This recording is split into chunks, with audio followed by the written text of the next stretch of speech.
दिल्ली का एक बहुत बड़ा हॉस्पिटल है सर गंगाराम हॉस्पिटल, आपने नाम सुना होगा। एम्स दिल्ली के बाद अगर किसी हॉस्पिटल की सबसे बड़ी शाख है तो उसका नाम सर गंगाराम हॉस्पिटल है। उसकी कहानी बहुत रोचक है। सर गंगाराम जिनके नाम पर वो हॉस्पिटल बना है, जिन्होंने वो हॉस्पिटल बनवाया है, उनका गांव एक छोटा सा गांव था। छोटे से गांव में उनका जन्म हुआ था। पिताजी जमींदारी का काम करते थे, खेतीबाड़ी का काम करते थे। बेटे को 10वीं तक पढ़ा दिया। आसपास में कोई बड़ा स्कूल नहीं था, आगे पढ़ाने में असमर्थ थे।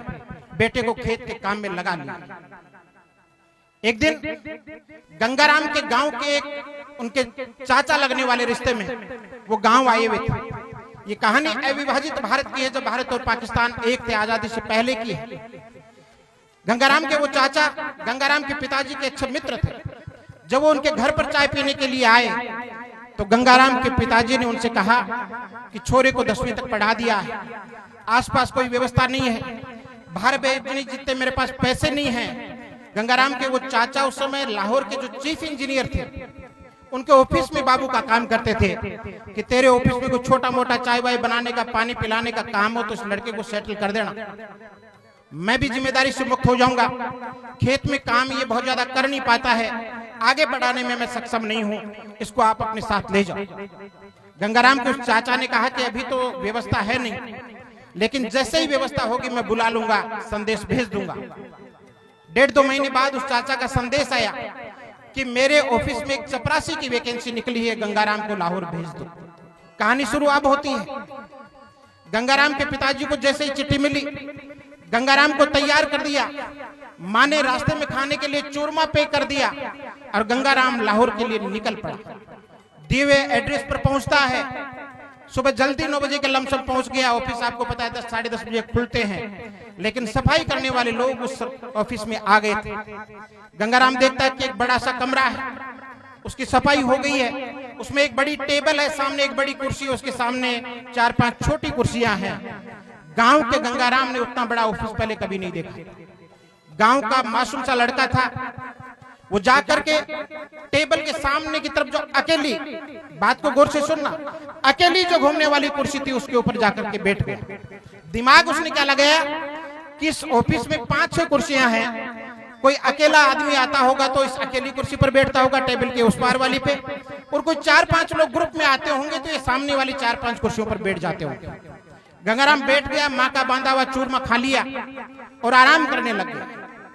तभी देखता है कि उस ऑफिस में एक लंबा चौड़ा टाई बेल्ट पहना हुआ तगड़ा सा आदमी घुसता है और गंगाराम को देख करके उस पर चिल्ला उठता है कि गांव के गुमार, तुझे पता नहीं है तू कहां बैठा है, तुझे इतना भी पता नहीं, ये तुम्हारे गांव के लोगों के बस की बात नहीं है। इस कुर्सी पर बैठने के लिए ये करना पड़ता है, वो करना पड़ता है। उसको दुनिया भर का ज्ञान झाड़ दिया और गंगाराम के एक जोरदार थप्पड़ रसीद कर दिया। वो घूमने वाली चेयर अपनी जगह घूमती है और गंगाराम 360 डिग्री के कोण पर घूम करके वापस अपनी जगह स्थिर हो जाता है। गंगाराम के माजरा समझ में नहीं आया, नीची गर्दन करके वहां से निकल गया। बाहर निकलते हुए किसी ने कहा कि बेटा तूने गलती कर दी। वो कुर्सी घूमने वाली कुर्सी थी, बड़ी कुर्सी थी, लाहौर के चीफ इंजीनियर की कुर्सी थी, तू गलती से उसके ऊपर बैठ गया। गंगाराम नीची गर्दन किए हुए वहां से बाहर निकलने लगा। मुख्य गेट पर जब पहुंचता है तो गांव के वो चाचा मिल जाते हैं जो उस ऑफिस में बाबू थे। नीची गर्दन किए हुए गंगाराम चाचा के पांव छूता है। चाचा ने सोचा गांव का लड़का है, घबरा गया होगा, शहर में पहली बार आया, उनको माजरे का पता नहीं था। उन्होंने कहा गंगाराम बात क्या हुई? गंगाराम चुप रहा। फिर कहा कि बात क्या हुई? गंगाराम धीरे से बोला। गांव का जिद्दी गंगाराम बोला कि चाचा अंदर उस घूमने वाली कुर्सी पर बैठने के लिए क्या करना पड़ता है।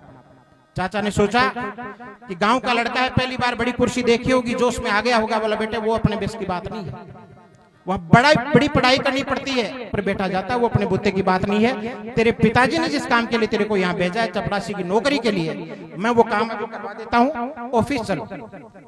गंगाराम ने फिर कहा कि नहीं चाचा, मुझे ये बताओ कि उस कुर्सी पर बैठने के लिए करना क्या पड़ता है। गंगाराम के चाचा ने आसपास के लोगों से पूछा, भाई ये छोरा ये बावड़ी हरकतें कैसे कर रहा है, पागलों की हरकतें कैसे कर रहा है। तो किसी ने कहा कि ये उस चीफ इंजीनियर की कुर्सी पर गलती से बैठ गया था, उसने उसके थप्पड़ मार दी और लगता है कि गांव का लड़का था, बात अंदर तक चुप गई हो। गंगाराम को पूछा, गंगाराम होशो आवाज में कह रहा है गंगाराम ने कहा कि अंकल आया तो चपरासी बनने के लिए था, लेकिन अब उद्देश्य बदल गया है। अब तो गंगाराम उस घूमने वाली कुर्सी के ऊपर बैठ करके दिखाएगा। चाचा के भी माजरा समझ में आ गया। चाचा ने कहा गंगाराम तेरे पिताजी के पास पैसे नहीं है, पैसे वाली व्यवस्था मैं कर देता हूं, पढ़ाई वाला काम तेरे को करना है। उसमें देश का पहला आईआईटी जो आईआईटी रुड़की बना, अंग्रेजों के टाइम वो थॉमसन इंजीनियरिंग कॉलेज हुआ करता, थॉमसन इंजीनियरिंग कॉलेज, गंगाराम का एडमिशन वहां करवा दिया। गंगाराम ने पढ़ाई शुरू कर दी, रुड़की इंजीनियरिंग कॉलेज को टॉप किया, उसी लाहौर का चीफ इंजीनियर बना, उसी घूमने वाली कुर्सी पर बैठा और ये साबित कर दिया कि गांव का कोई जिद्दी लड़का अगर जुनून पाले तो दुनिया की कोई ताकत उसे हरा नहीं सकती। और तब जाकर के कोई कवि ये लिखता है कि कुछ गांव से आए हैं, कुछ घाटी से आए हैं और इन बड़ी कुर्सियों पर बैठे सब लोग माटी से। देश में जितने भी लोग बड़ी कुर्सियों पर बैठे हैं ये वो लोग हैं जो जिद्दी हैं, जुनूनी हैं, जज्बाती हैं, जदोजहद करने वाले हैं। कहते हैं कि कुछ करने के लिए मौसम नहीं मन चाहिए, साधन सभी जुट जाते हैं, सिर्फ संकल्प का धन चाहिए। गांव के आदमी के पास एकमात्र कोई दौलत है तो वो है संकल्प का धन और शुद्ध मन। मैं भी उसी का एक उदाहरण हूं। मैंने तो इतने संघर्ष से जीवन से निकला हूं। लोगों ने 1000 बार कोशिश की कि गिरा दिया जाए, वापस उठने नहीं दिया जाए, लेकिन जितनी बार लोगों ने गिराने की कोशिश की 1000 गुना हिम्मत के साथ वापस खड़ा हुआ। धूल झाड़ ली, हमें कुछ विरासत में थोड़ी मिला था। मेरे को कई बार लोग कहते हैं कि अब क्या होगा, मैंने कहा मैं कोई विरासत दे करके नहीं आया, गिरा दिया, मिट्टी में हो गए, झाड़ करके वापस खड़े हो जाएंगे। ये वाला कोई नहीं छीन पाएगा। ये लेकर के पैदा हुए हैं और ये दुनिया में सबसे बड़ी दौलत है। मैं ये मानता हूं कि जितने भी बच्चों का इस मंच के माध्यम से सम्मान हुआ है वो अपने इस दिमाग के बदौलत इस दुनिया पर राज करने की हिम्मत रखते हैं। मैं उन तमाम छोटे भाई बहनों को भी बधाई देना चाहूंगा जिनका सम्मान आज इस मंच पर हुआ है। और इस सम्मान का असली अर्थ तब है जब आप कभी भी रुकने का मन करे, झुकने का मन करे, पढ़ाई छोड़ने का मन करे, जिंदगी में कोई भी चीज टफ लगे, कठिन लगे, यूं लगे कि आप पार नहीं पड़ेगी, उस समय इस सम्मान को याद कर लेना। आप इस बात को याद करना कि गांव के हजारों लोगों की उपस्थिति में मेरा सम्मान हुआ था और ये कहा गया था कि गांव का ये लड़का या लड़की बहुत आगे जाएगा। आप रुक नहीं पाएंगे, आप थक नहीं पाएंगे, आप झुक नहीं पाएंगे। एक बार पुनः बिहार हरिपुरा जी को और पूरी युवा विकास समिति को मेरी ओर से बहुत बहुत शुभकामनाएं एक अच्छे दिव्य और भव्य आयोजन के लिए।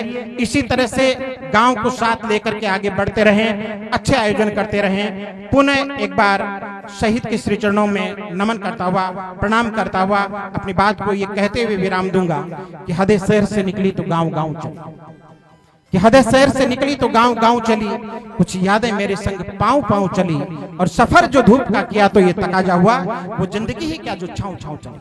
हम गांव से निकले हुए लोग हैं, धूप में चलना जानते हैं, छांव की परवाह नहीं करते। आइए हम सब लोग धूप का सफर करते हुए आगे बढ़े, अपने गांव का नाम रोशन करें, शहीद शिवदाना राम जी के गांव हरिपुरा का नाम रोशन करें। पुनः पुनः बहुत बहुत बधाइयां। जय हिंद, जय भारत।